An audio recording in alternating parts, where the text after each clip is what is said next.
श्री रामचन्द्राष्टकम्।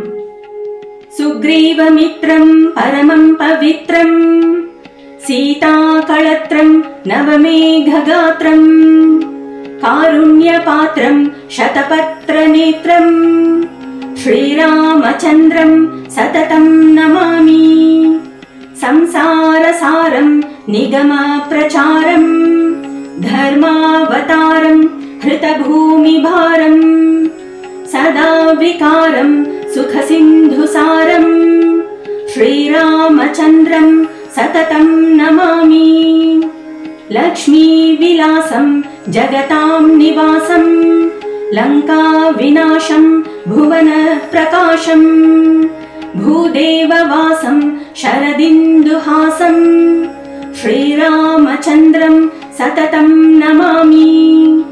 मन्दारमालं वचनेरसालं, गुणैर्विशालं हतसप्ततालं, क्रव्यादकालं सुरलोकपालं, श्रीरामचन्द्रं सततं नमामि। वेदान्तगानं सकलैः समानं, हृतारिमानं त्रिदशप्रदानं, गजेन्द्रयानं विगतावसानं, श्रीरामचन्द्रं सततं नमामि।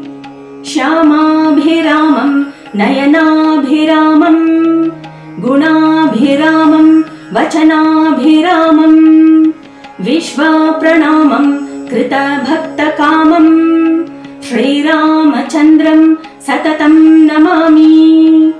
लीलाशरीरं रणरङ्गधीरं, विश्वैकसारं रघुवंशहारं, गम्भीरवादं जितसर्ववादं, श्रीरामचन्द्रं सततं नमामि। खले कृतान्तं स्वजने विनीतं, सामोपगीतं मनसा प्रतीतं, रागेण गीतं वचनादतीतं, श्रीरामचन्द्रं सततं नमामि। श्रीरामचन्द्रस्य वराष्टकं त्वां मयेरितं देवि मनोहरं ये, पठन्ति शृण्वन्ति गृह्णन्ति भक्त्या, ते स्वीयकामान् प्रलभन्ति नित्यम्।